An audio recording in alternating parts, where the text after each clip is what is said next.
Jerusalem, the place where is said to be the place where the temples of Solomon were built, the place where Christ was crucified, and the Prophet Muhammad's night journey across the Holy Lands. Pope Urban II calls a meeting in the Council of Clermont, where church officials, nobles, and knights gathered to listen to what the Pope had to say.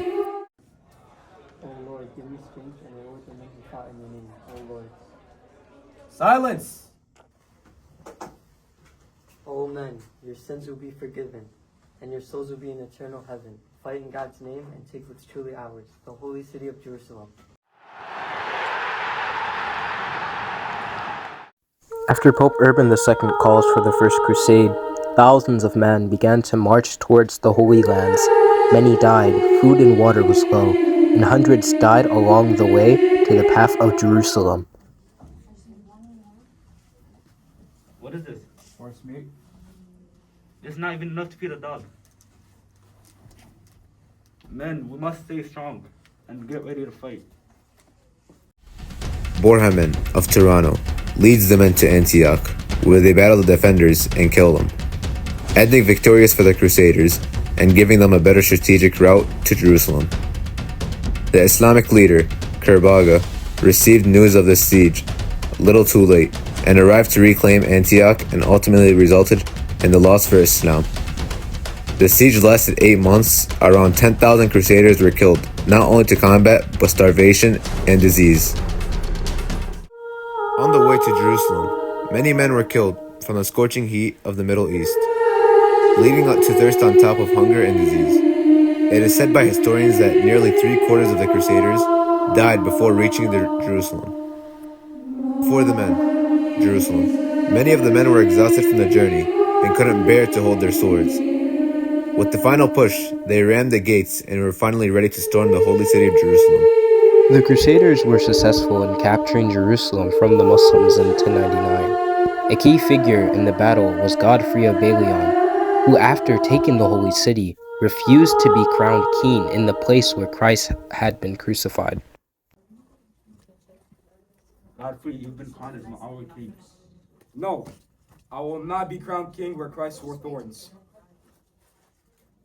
After the victory of the First Crusade, the rebuilding of Jerusalem established states in the city, the capital Jerusalem, and strongholds Edessa, Antioch, and Tripoli, shaping the kingdom of Jerusalem. The Crusaders felt unstoppable until the year 1144 CE, disaster struck for the Crusaders. Edessa was captured by Zengi, a powerful Muslim leader, making the Christian world go into panic. Come in. Holy Father, this is for you.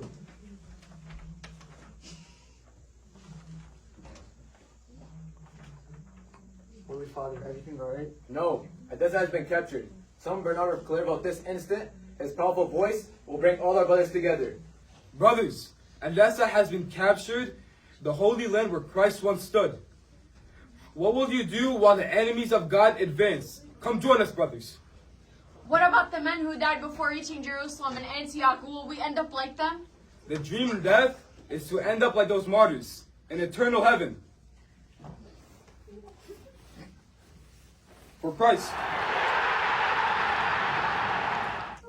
After Edessa fell in 1144, Europe launched the Second Crusade. King Louis VII and Conrad III marched to restore the Holy Land, but their armies suffered from ambushes, hunger, and disease. When they reached Damascus, the attack collapsed within 4 days. Defeated and divided, the Crusaders retreated, ending the Second Crusade in failure. After the Second Crusade's failure, the Crusader states began to weaken over time.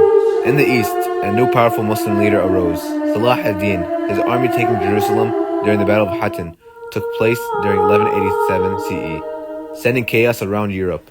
The Pope had to take action to settle the loss down. All people of Christ, Jerusalem has fallen. If we don't advance now, they will attack and advance into Jerusalem. Hold once more for Christ. After the Pope's speech in Europe, the Third Crusade was launched. Richard the Lionheart, Philip II, and Emperor Barbarossa set out, but Barbarossa died on the journey, Richard won battles but couldn't retake Jerusalem. In 1192, he and Salahuddin agreed to the Treaty of Jaffa, ending the crusade. After peace was made with Salahuddin, Pope Innocent III called for a new crusade to reclaim Jerusalem. Lacking ships, the crusaders turned to Venice, and Doge Enrico Dandolo agreed to help, but only if they captured the Christian city of Zara, angering the Pope. Soon after, the Byzantine prince Alexios IV asked the crusaders to restore him to the throne in Constantinople in exchange for money. When he failed to pay, the crusaders attacked the city.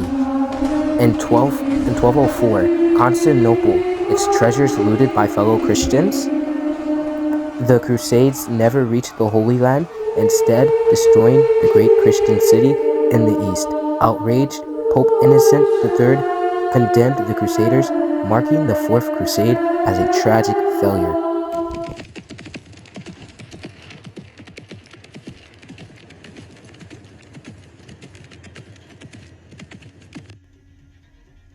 The Mongols are known for their conquests, but what's important is how those victories reshaped the world. Their armies moved fast, conquered huge territories, and connected lands that had always been separated. When a region came under Mongol rule, it didn't just become a part of the empire. It became a part of a massive network, and every area added something new, different goods, new technology, and unique cultures that now flowed through the same system.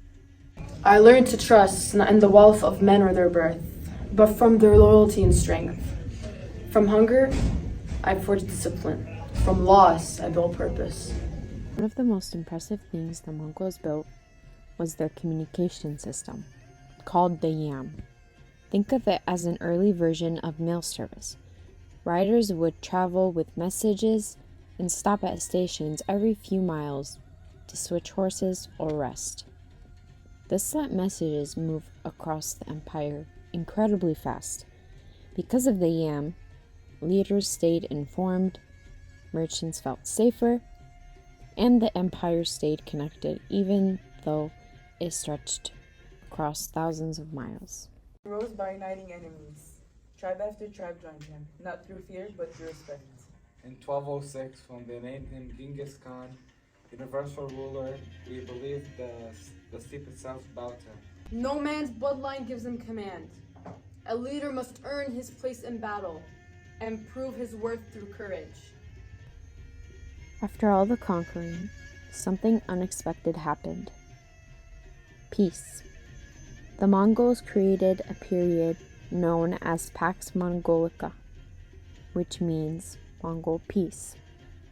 Trades became safer, crimes on the Silk Road dropped, and people were able to travel more freely.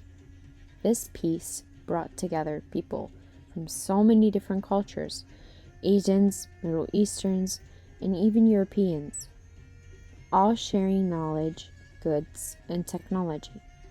For a moment in history, the world felt smaller and more connected. He reorganized the army into groups of 10, 100, 1,000, each soldier knowing his brothers in the army. We rode fast before the enemy even knew we were near. We used fear as a weapon, letting rumors destroy cities before we arrived. The Mongol Empire stretched farther than Rome or Alexander's ever had, from the Pacific Ocean to the Eastern Europe. But beyond conquest, Genghis Khan opened new paths of connection. I conquered, not for gold, but for order, that all lands may trade and learn together. The Silk Road had always been busy, but when the Mongols took over, it changed completely. What used to be risky and disconnected suddenly became one long, organized route that stretched from China all the way to Europe. For the first time, travelers could move across huge distances without constantly fearing bandits or unstable borders. The Mongols protected the roads, encouraged trade, and made it easier for different cultures to interact. Because of this, new ideas, inventions, goods, and even languages started crossing continents. From Persia to China, people met who had never met before. The Mongols kept peace along the roads. Many travelers later wrote of the Mongols' vast cities and diverse courts. Traders were the ones who brought the Silk Road to life. They carried everything: silk, spices, gold, porcelain, medicine, and stories from the places they visited. Because the Mongols protected the roads and encouraged trade, merchants could travel farther and make more profit than ever before. But this constant movement of people and goods didn't only spread culture, it also helped spread something far more dangerous. When the empire divided after Genghis Khan's death, his descendants continued to shape history. Kublai Khan, who founded the Yuan dynasty in China, blending in the Mongol and Chinese systems, became a modern foundation for modern China. My sons will build not just empires, but bridges between nations. Even centuries later, people remember both the terror and the brilliance of the Mongols. We were conquerors, yes, but also messengers, traders, and builders of the first truly connected world. The Mongols created one of the most connected worlds in history. But those same connections would soon allow a deadly disease to spread across continents. And that disease was the Black Death.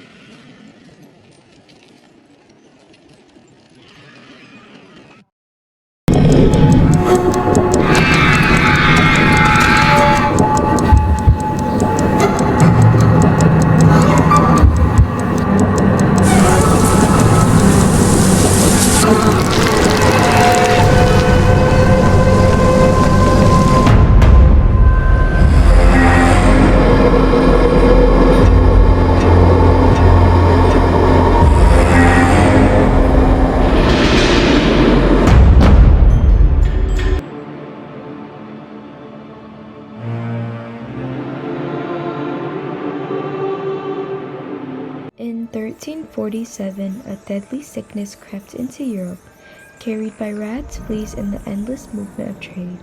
Villages fell overnight, and fear spread faster than the plague itself. No cure, no mercy, only the sense that the world itself was ending. It came to have swept 1/3 of Europe's population, and in this time of suffering and death, pestilence and war ravaged the land.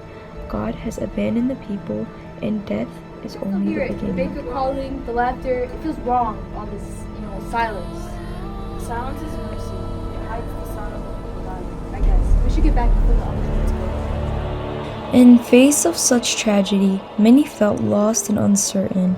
Some sought to escape by fleeing, others questioned their faith, and most isolated themselves from the world, seeking solace in solitude. You burn the leaves and play the smoke. Has it saved anyone?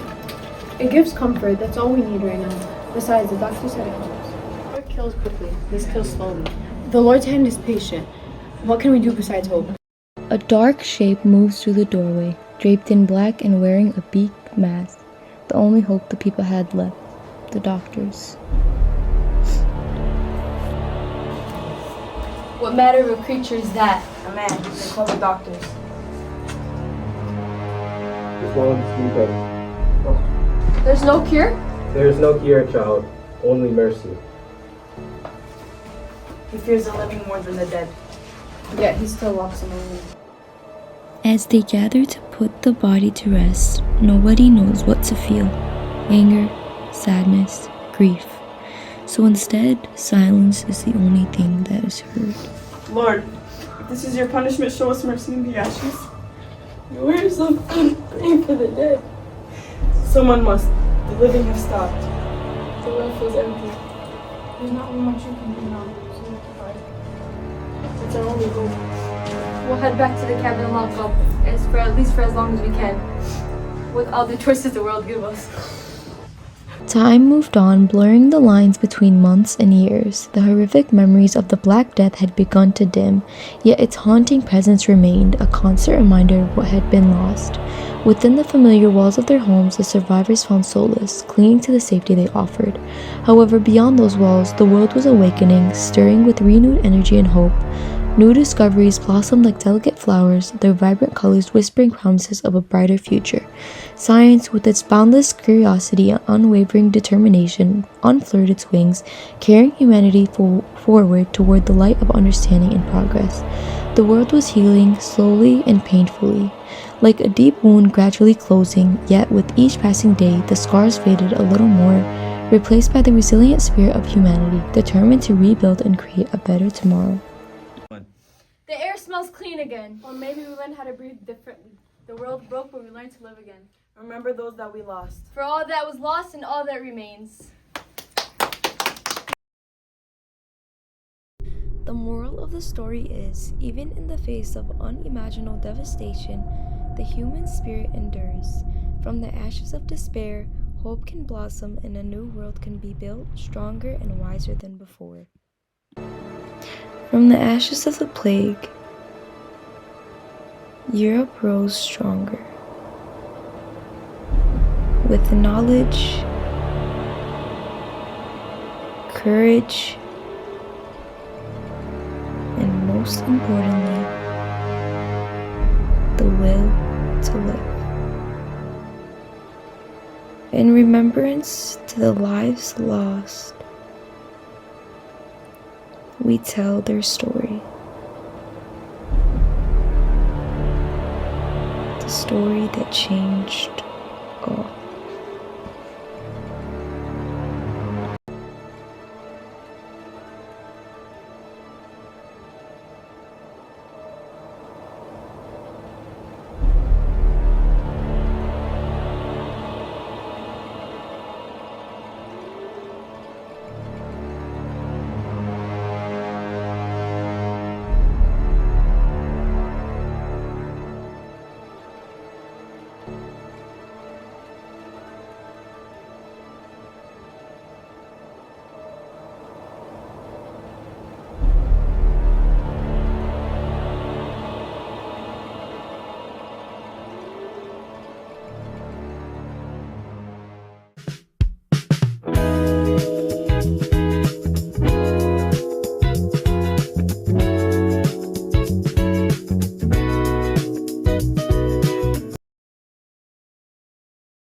The Crusades were wars fought in the name of faith, bringing destruction, but also cultural exchange.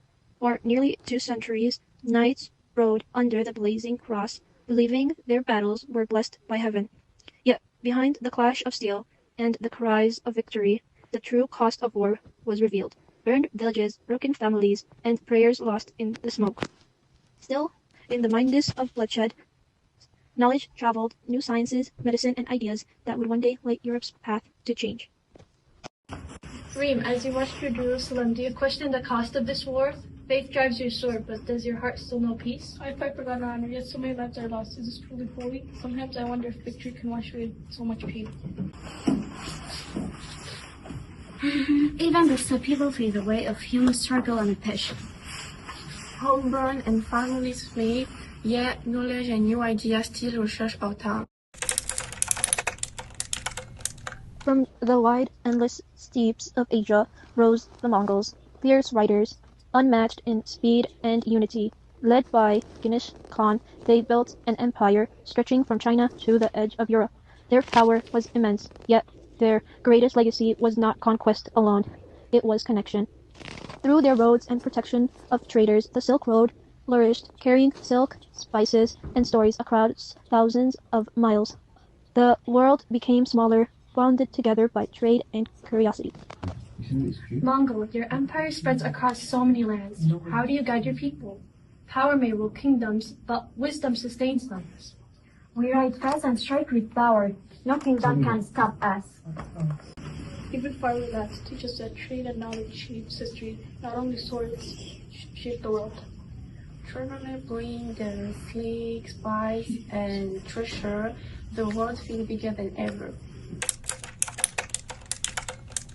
Then came the darkest chapter, the Black Death.